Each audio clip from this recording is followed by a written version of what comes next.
Match ke-8 kembali lagi mempertemukan Persija Jakarta dengan Bayangkara yang akan bermain pada hari Sabtu tanggal 3 September, kick off pada pukul 20.30 dan akan bermain di Stadion Patriot Bekasi. Jadi di video kali ini saya akan memberikan preview untuk data statistik yang dimiliki dari tim Persija Jakarta dan juga Bayangkara. Lalu kita akan perbandingkan bagaimana data statistik yang dimiliki dari kedua tim ini. Oke, kita langsung bahas dulu dari Persija Jakarta. Kita akan sama-sama lihat bagaimana data statistik dari peringkat klasemennya. Persija Jakarta sekarang berada di peringkat ke-6. Dari 7 pertandingan berhasil menciptakan 4 kemenangan, 2 hasil imbang, dan 1 kekalahan. Berhasil mencetak 9 gol dan kemasukan 4. Dengan agregat golnya plus 5 dan poinnya 14. Langsung aja kita lihat data statistik lini depan dari Persija Jakarta. Persija Jakarta dari 7 pertandingan berhasil menciptakan 9 gol dengan persentase 1,29% dan rekor kemenangan terbesarnya yaitu 3-0. Jadi kita sama-sama lihat di sini bahwa standar minimum yang saya berikan untuk persentase jumlah mencetak gol itu sebesar 1,50%. Dan di sini Persija Jakarta masih di bawah dari 1,5%. Artinya 1,29% ini menandakan kalau Persija Jakarta, kalau kita mau rata-rata, satu pertandingan itu sudah pasti menciptakan 1 gol. Dan sisanya 0,29 menandakan bahwa Persija Jakarta ini sangat jarang untuk mencetak 2 gol. Ya, ini persentasenya. Tapi nanti kita juga sama-sama lihat di 3 pertandingan terakhir apakah Persija Jakarta di sektor lini depannya ada peningkatan. Sebelum ke sana saya ingin memberikan informasi tambahan dulu ya. Ini mengenai segmen waktu Persija Jakarta dalam mencetak gol. Ini untuk informasi tambahan aja. Di sini kita lihat ada 6 segmen waktu yang saya sudah bagi dan Persija Jakarta paling banyak menciptakan gol itu pada menit ke-30 sampai 45. Jadi akhir babak pertama ini boleh dibilang gol Persija banyak lahir sebesar 44,4%. Dan di sini masih ada 2 segmen waktu yang belum dipenuhi ya pada menit ke-15 sampai 30 dan juga 60 sampai 75. Ini masih 0. Artinya ada 2 segmen waktu yang memang Persija Jakarta belum pernah menciptakan gol di menit tersebut. Ini untuk informasi tambahan aja. Lalu kita akan lihat kontribusi pemain yang paling banyak untuk Persija Jakarta sejauh ini. Kita sama-sama lihat di sini dari top skornya ada Abdullah Yusuf menciptakan 3 gol dan dibantu dari 1 titik putih ya. Lalu ada Perens yang menciptakan 3 gol. Lalu ada Kemencik yang mencetak 2 gol. Sisanya masih ada lagi, tapi saya ambil yang paling banyak saja. Jadi dari top skor ini ada 3 pemain. Lalu di top assist ini ada Abimayu yang memberikan 2 assist. Sisanya 1-1 semua.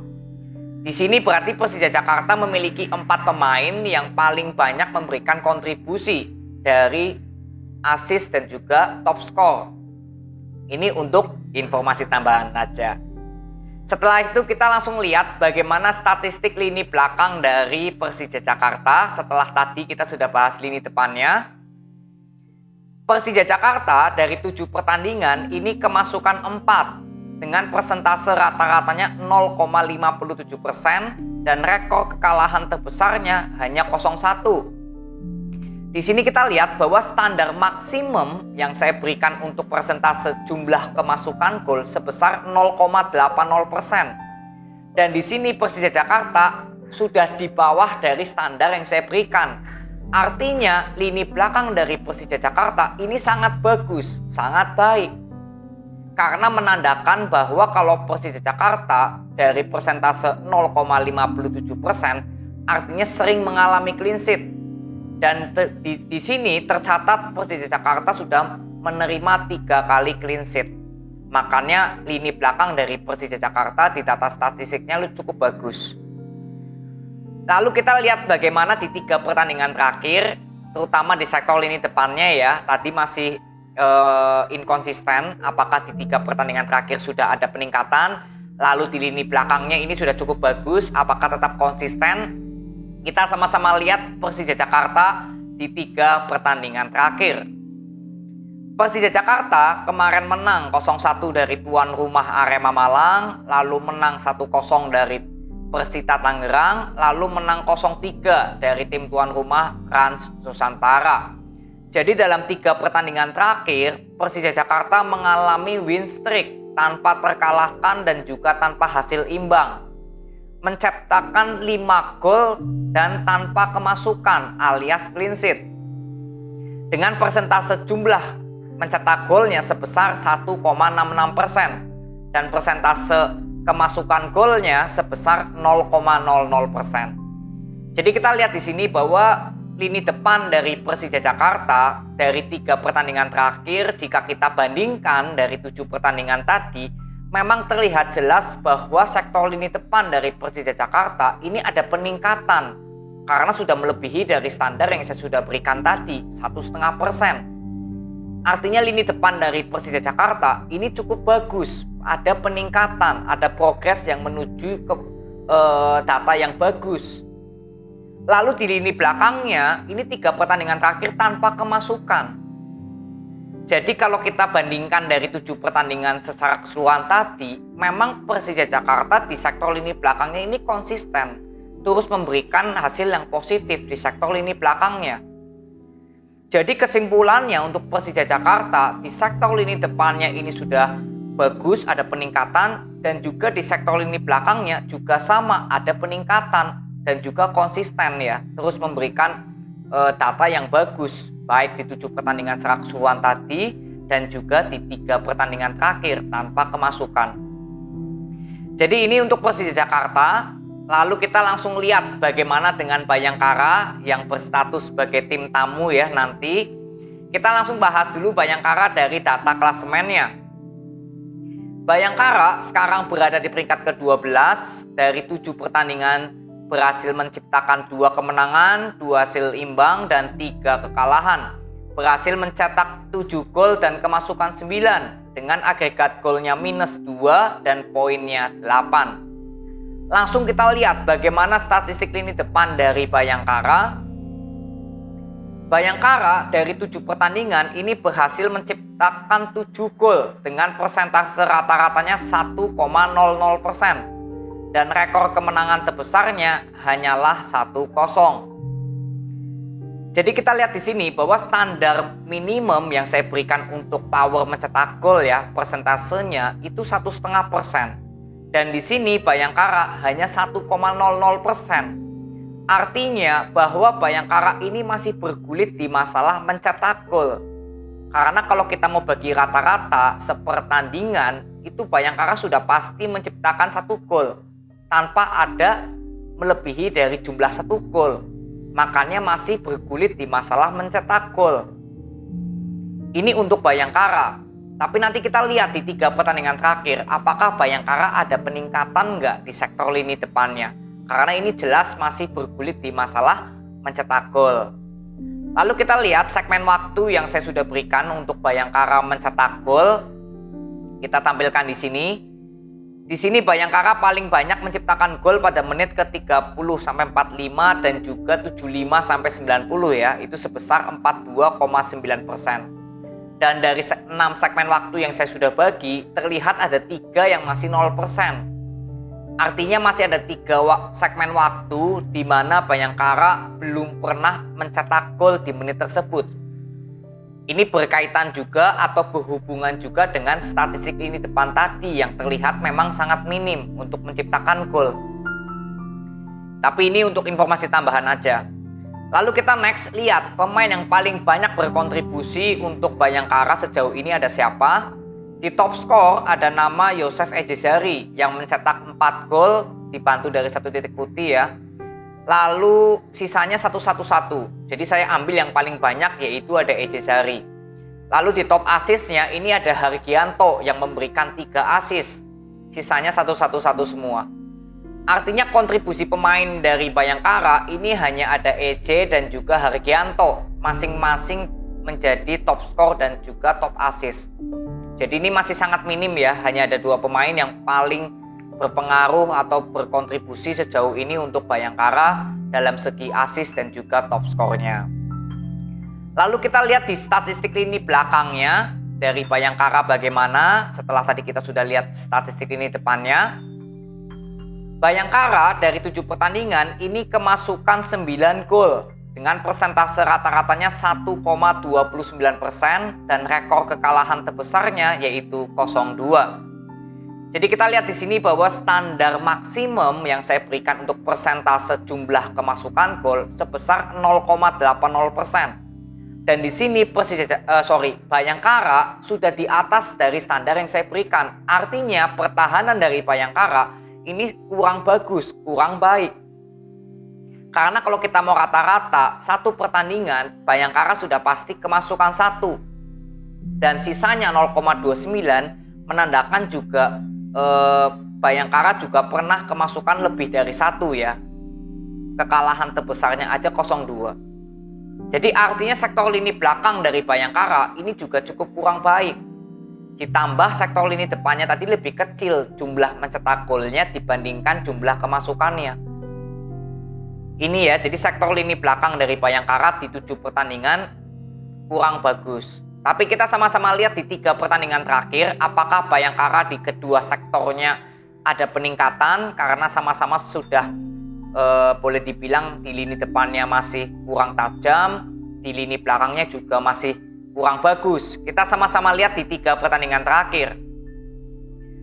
Bayangkara kemarin kalah 2-3 dari Persita Tangerang, lalu menang 0-1 dari Persikabo Bogor, lalu kalah 0-1 dari Persis Solo. Artinya dari 3 pertandingan terakhir Bayangkara berhasil menciptakan 1 kemenangan dan 2 kekalahan. Berhasil mencetak 3 gol dan kemasukan 4 gol dengan persentase jumlah mencetak golnya 1,00% dan persentase kemasukannya 1,33%. Jadi kita lihat di statistik lini depan Bayangkara dari 3 pertandingan terakhir, jika kita bandingkan dari 7 pertandingan secara keseluruhan tadi, jelas memang Bayangkara belum ada peningkatan, masih bergulit di masalah mencetak gol. Dan di lini belakangnya ini juga tetap sama, persentasenya 1,33%, sama seperti di 7 pertandingan tadi, sudah di atas dari 0,8%. Jadi lini belakang dari Bayangkara ini juga belum ada peningkatan, tetap masih kurang bagus, kurang baik. Jadi kesimpulan dari Bayangkara di sektor lini depan dan lini belakangnya ini sama-sama belum ada peningkatan ke arah yang lebih bagus, lebih baik. Masih sama-sama di lini depannya masih bergulit di masalah mencetak gol, dan di lini belakangnya juga masih sering kemasukan, di setiap laga sudah pasti kemasukan. Ini statistik dari Bayangkara. Jadi saya sudah memberikan data statistik dari kedua tim, jadi kita sama-sama sekarang untuk menyimpulkan bagaimana data statistik dari Persija Jakarta dan juga Bayangkara. Kita bahas dulu dari peringkat klasemennya. Persija Jakarta sekarang berada di peringkat ke-6 dengan memperoleh 14 poin, dan juga Bayangkara di peringkat ke-12 dengan memperoleh 8 poin. Jadi ini perbedaannya sudah 6 poin. Dalam 7 pertandingan sudah berbeda 6 poin, itu sudah termasuk cukup jauh ya. Artinya dari peringkat klasemennya ini Persija Jakarta yang lebih diunggulkan karena dari poinnya. Lalu untuk segmen klasemennya, Persija Jakarta ini masuk di segmen papan atas karena peringkat 6. Dan juga Bayangkara ini masuk di segmen papan tengah karena berada di peringkat ke-12. Jadi dari segmen klasemennya ini juga untuk Persija Jakarta. Lalu kita lihat di statistik lini depannya. Persija Jakarta di 7 pertandingan secara keseluruhan tadi memiliki 1,29%. Lalu Bayangkara memiliki persentase 1,00%. Artinya kedua tim masih di bawah dari standar yang saya berikan. Tapi di 3 pertandingan terakhir, Persija Jakarta ini naik persentasenya menjadi 1,66%. Dan untuk Bayangkara ini masih tetap sama, 1,00%. Artinya jelas bahwa statistik lini depan dari Persija Jakarta ini ada peningkatan. Jadi ada power untuk mencetak gol yang meningkat. Maka dari itu statistik lini depan jatuh kepada Persija Jakarta yang lebih diunggulkan. Lalu kita lihat di statistik lini belakangnya. Persija Jakarta dari 7 pertandingan secara keseluruhan ini memiliki persentase 0,57%. Dan untuk Bayangkara di 7 pertandingan memiliki persentase 1,29%. Artinya dari 7 pertandingan jelas Persija Jakarta yang sudah cukup bagus karena di bawah dari standar yang saya berikan 0,8 ya. Dan di 3 pertandingan terakhir Persija Jakarta justru ada kenaikan perform karena persentasenya turun menjadi 0,00% ya tanpa kemasukan di 3 pertandingan terakhir. Dan untuk Bayangkara di sini tetap sama 1,29 menjadi ke 1,33%. Jadi sektor lini belakang dari Persija Jakarta dan juga Bayangkara ini jelas terlihat Persija Jakarta yang tetap konsisten. Justru di 3 pertandingan terakhir tanpa kemasukan. Jadi untuk statistik lini belakang ini jatuh kepada Persija Jakarta. Lalu saya juga ingin bahas masalah home dan away. Kita sama-sama lihat di sini. Persija Jakarta di 3 pertandingan terakhir bermain sebagai tim tuan rumah ya. Ini kemarin menang 1-0 atas Persita Tangerang, lalu menang 2-1 atas Persis Solo. Dan berhubung Persija Jakarta bermain di kandang baru 2 kali, dan di sini jelas 2 kalinya win streak semua ya. Artinya cukup bagus untuk Persija Jakarta selama 2 pertandingan bermain di kandang selalu memenangkan pertandingan. Dan untuk Bayangkara di 3 pertandingan terakhir jika bermain sebagai tim tamu, di sini kita lihat Bayangkara menang 0-1 lawan Persikabo Bogor, lalu kalah 2-0 dari Dewa United, lalu imbang dengan Persik Kediri 1-1. Artinya dalam 3 pertandingan terakhir Bayangkara memperoleh 1 kemenangan, 1 hasil imbang dan 1 kekalahan. Dan di sini home dan away jatuh kepada Persija Jakarta. Kenapa? Karena Persija Jakarta ini 2 kali sudah pasti menang. Walaupun baru memainkan 2 kali laga, tapi sisanya ya, misalkan kalah atau imbang, ini masih lebih baik dibandingkan Bayangkara yang sudah pasti masing-masing 1-1-1, menang, imbang, dan kalah. Makanya untuk home dan away ini jatuh juga kepada Persija Jakarta yang mengalami 2 kali kemenangan secara beruntun jika bermain sebagai tim tuan rumah. Jadi inilah kesimpulan yang saya bisa berikan kepada kalian semua dari peringkat klasemennya Persija Jakarta, di segmen klasemennya Persija Jakarta, di statistik ini depannya juga Persija, di statistik ini belakangnya Persija, dan juga home dan away tetap untuk Persija. Jadi di data statistik ini memang lebih tertuju kepada Persija Jakarta semua ya, data statistik yang lebih baik dibandingkan dari Bayangkara. Dan tentunya data statistik ini untuk melihat bagaimana perkembangan atau perform dari tim kesayangan kalian, Persija Jakarta atau Bayangkara. Dan tentunya untuk kalian semua jangan lupa nonton pertandingannya secara langsung, karena bagaimanapun juga nonton pertandingannya secara langsung itu lebih mudah untuk kalian menyimpulkan dan juga menganalisa bagaimana data statistik ini akan berpengaruh kepada jalannya pertandingan besok Sabtu ini.